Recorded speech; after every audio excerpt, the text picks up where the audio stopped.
Bismillahirrahmanirrahim. Assalamualaikum warahmatullahi wabarakatuh. Alhamdulillahirabbil alamin.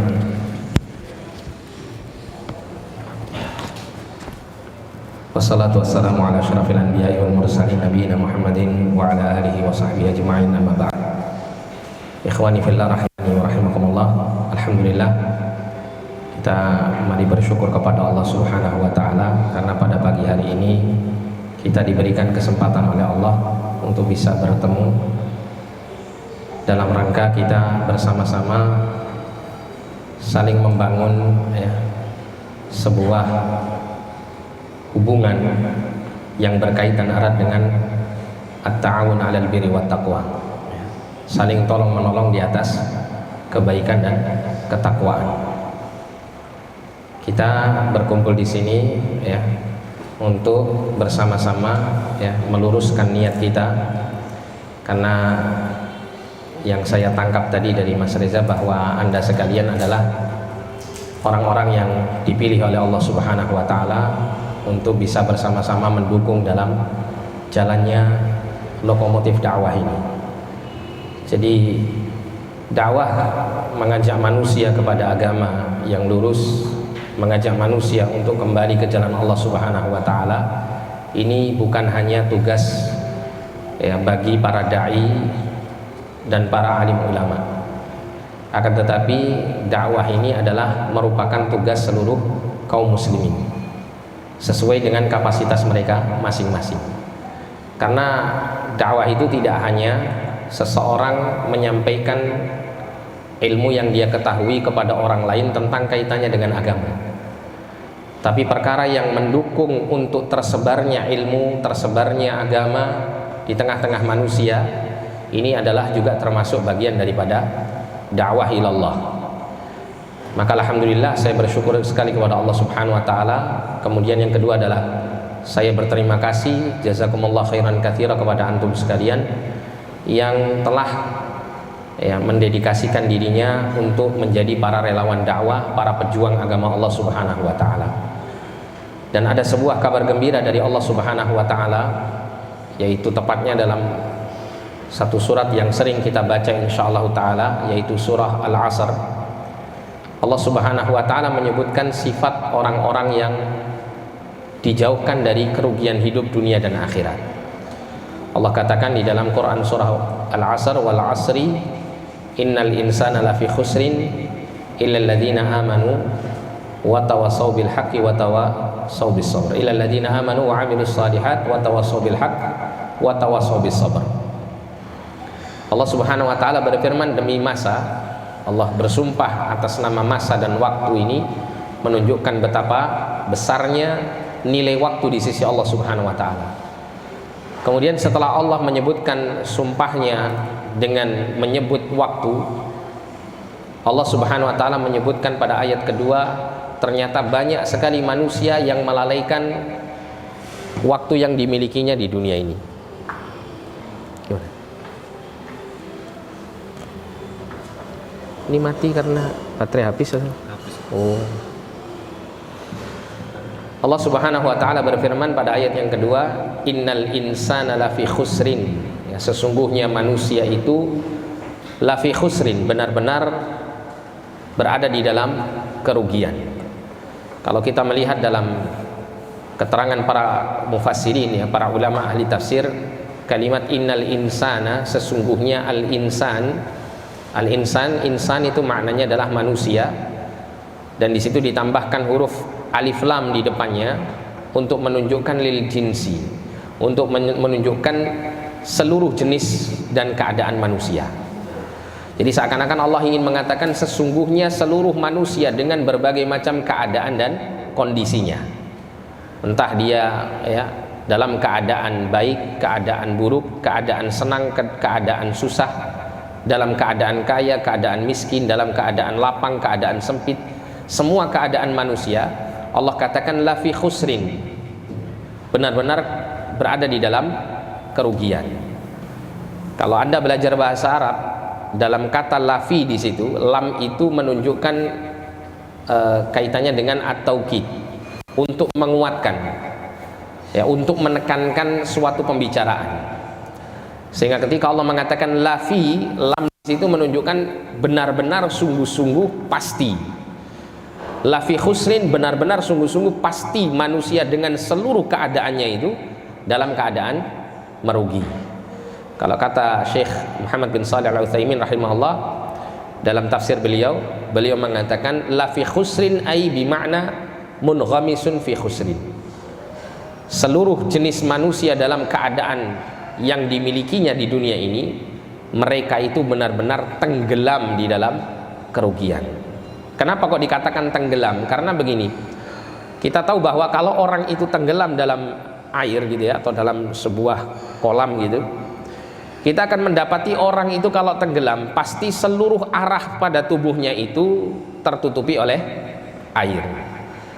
Sehingga kalau dikatakan manusia itu tenggelam dalam kerugian, berarti orang itu dalam segala sisi aktivitasnya itu selalu dalam keadaan merugi, selalu dalam keadaan merugi ya. Apapun yang dilakukan oleh manusia akan mengarah kepada kerugian. Dijelaskan oleh para ulama bahwa kerugian yang terbesar adalah seseorang terjerumus ke dalam kesyirikan dan kekufuran, sedangkan kerugian yang paling kecil itu adalah seseorang itu dalam keadaan melalui hari-harinya tanpa dia mendapatkan pahala sedikit pun. Bukan tanpa melakukan dosa ya, tapi tanpa mendapatkan pahala sedikit pun. Itu adalah keadaan seseorang manakala dia dalam kerugian. Dan Allah sebutkan ya bahwa seluruh jenis manusia ini dalam keadaan rugi. Nah, setelah itu Allah kemudian memperkecualikan illal ladzina amanu wa amilus shalihat wa tawassaw bil haqq wa tawassaw bis sabr. Kecuali orang-orang yang beriman dan beramal saleh, kemudian mereka adalah orang-orang yang saling nasihat menasihati di atas kebenaran dan saling nasihat menasihati untuk menetapi kesabaran. Jadi kalau kita belajar bahasa Arab, ketika ada sebuah kalimat disebutkan di awal ya, kemudian disebutkan setelahnya ada perkecualian, maka ini mengandung adatu hasrin, mengandung arti pembatasan. Ketika Allah menyatakan secara umum seluruh manusia itu tenggelam dalam kerugian, ternyata Allah membatasi ada orang-orang yang tidak mungkin dia mendapatkan kerugian dalam hidupnya. Yaitu siapa? Orang-orang yang memiliki 4 sifat ini. Yang pertama, mereka adalah orang-orang yang beriman.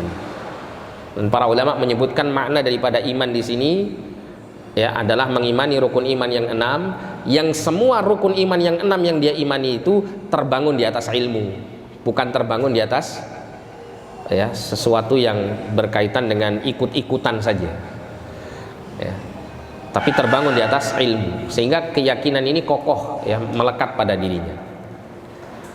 Kemudian yang kedua, mu'amilus shalihat, melakukan amal yang saleh, melakukan amal sesuai dengan dasar ilmu, diniatkan karena Allah Subhanahu wa taala, dilaksanakan ya amal saleh tersebut. Kemudian yang ketiga, yang ini yang alhamdulillah kita semuanya berkumpul di sini dalam rangka untuk memenuhi syarat yang ketiga. Apa itu? Watawasau bil haq. Ya, at-tawasi kalau dalam bahasa Arab itu at-tawasi namanya, dari kata ya tawasa ya tawasa. Maknanya adalah interaksi minimal antara satu orang dengan orang yang lain dalam rangka saling memberikan wasiat atau saling memberikan nasihat. Sehingga kalau dikatakan tawasau, saling memberikan nasihat, berarti orang itu harus minimal 2, yang memberi nasihat dan yang diberi nasihat oleh si pemberi nasihat. Nah, di situ Allah mengatakan tawasau bil haq bermakna bil ilmi. Ya. Jadi saling nasihat menasihati di atas kebenaran, maksudnya di atas ilmu. Maknanya apa? Ad-da'wah ilallah. Menjalankan dakwah, mengajak manusia menuju jalan Allah Subhanahu wa taala. Nah, di saat seperti ini ya, maka kita berusaha untuk luruskan niat bahwa kita sekarang ini sedang melaksanakan satu aktivitas amal saleh yang mulia. Dan kita tahu bahwa satu ibadah atau satu amal saleh yang mulia tidak akan dia mendapatkan pahala di sisi Allah kecuali dia harus meniatkannya ikhlas karena Allah Subhanahu wa taala. Jadi pertama kali yang harus Anda luruskan saat ini adalah niat. Anda datang ke sini, Anda diterima oleh kawan-kawan dari Yayasan Surabaya Mengaji untuk bersama-sama menjadi relawan dakwah, maka niatkan semua itu untuk mengharap keridhaan Allah Subhanahu wa taala. Kemudian yang kedua, niatkan bahwa masa muda Anda ini Anda penuhi dengan ketaatan kepada Allah melalui jalan ini.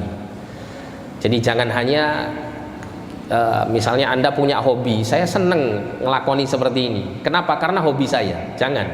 Tapi niatkan karena ya mengharap ridha Allah Subhanahu wa taala, mentaati Allah, terutama ketika Anda saat ini dalam kondisi masih muda. Ya. Suara kenapa ini? Enggak ya? Enggak apa-apa ya. Kondisi masih muda. Dan salah satu pertanyaan yang Allah Subhanahu wa taala kelak akan berikan kepada manusia ketika dia berdiri di hadapan Allah pada yaumul hisab itu adalah wa an syababihi, tentang masa mudanya. Ya. Digunakan untuk apa masa mudanya ini? Dia habiskan untuk apa masa mudanya? Ketika Allah masih memberikan kenikmatan berupa kekuatan fisik, kekuatan pikiran, Allah Subhanahu wa taala memberikan ya tenaga, memberikan keadaan yang prima ya dalam kaitannya dengan fisik dan pikiran, itu semuanya Allah Subhanahu wa taala akan tanya. Ya, pada saat Anda mendapatinya di masa muda saat ini. Maka alhamdulillah ya, segala puji bagi Allah Subhanahu wa taala. Maka bersyukur kepada Allah Subhanahu wa taala bahwa Anda diberikan hidayah dan taufik oleh Allah. Maka ini merupakan kenikmatan yang besar yang harus kita syukuri bersama. Kemudian ada sebuah hadis Nabi SAW yang menyatakan bahwa Nabi mengatakan man dalla ala khairin fahuwa ya ajru fa'ilihi atau falahu ajru mithli fa'ilihi. Nabi mengatakan barang siapa yang menunjukkan orang lain kebaikan, maka dia akan mendapatkan pahala seperti pahalanya orang yang mengerjakannya. Jadi seseorang ketika dia menjadi wasilah, perantara untuk menyampaikan kebaikan kepada orang lain, yang pertama dia mendapatkan pahala dari aktivitas dia menyampaikan kebaikan itu. Kemudian yang kedua, dia akan mendapatkan pahala tambahan, dan pahala tambahannya ini yang luar biasa. Apa itu? Dia akan mendapatkan kebaikan demi kebaikan, pahala demi pahala dari kebaikan demi kebaikan yang dilakukan oleh orang yang kita sampaikan kebaikan itu kepadanya. Dan alhamdulillah kita hidup di akhir zaman ini, Allah berikan berbagai macam sarana-sarana yang luar biasa, seperti melalui media elektronik ya atau media internet, yang mana kita bisa menyampaikan dakwah ini melalui media tersebut tanpa harus bersusah payah menghabiskan waktu untuk perjalanan menuju ke sana ke sini untuk menyampaikan dakwah. Ya, dengan sekali Anda mengupload sebuah video kajian atau suara atau dakwah melalui suara atau semacamnya atau tulisan, maka pada saat itu sekian ribu orang atau bahkan sekian juta orang akan bisa mengaksesnya. Dan ini tentu pahala yang luar biasa yang bisa Anda raup ya manakala Anda ikut berpartisipasi dalam menyebarkan dakwah ini. Nah, maka ini merupakan kesempatan yang besar ya, Anda manfaatkan ya kesempatan ini, apalagi Anda dalam keadaan masih muda. Dan saya berharap mudah-mudahan Anda yang masih muda ini Allah Subhanahu wa taala golongkan kelak pada hari kiamat sebagai salah satu dari 7 orang yang digolongkan oleh Allah Subhanahu wa taala mendapatkan naungan ya, yauma la dzilla illa dzilluh, naungan Allah yang pada saat itu tidak ada naungan kecuali naungan darinya Subhanahu wa taala. Dan kita berharap mudah-mudahan sekali lagi kita berkumpul di sini ya, kita saling ta'awun 'alal birri wat taqwa, saling tolong-menolong di atas kebaikan dan ketakwaan, dan kita luruskan niat kita, dan mudah-mudahan Allah memberikan jalan yang terbaik untuk kita dalam kehidupan kita fid dunya wal akhirah. Wallahu a'lam bishawab. Mungkin ini yang bisa saya sampaikan, Mas. Kurang lebihnya saya mohon maaf. Saya tutup dengan salam ya, karena majelisnya belum selesai. Assalamualaikum warahmatullahi wabarakatuh.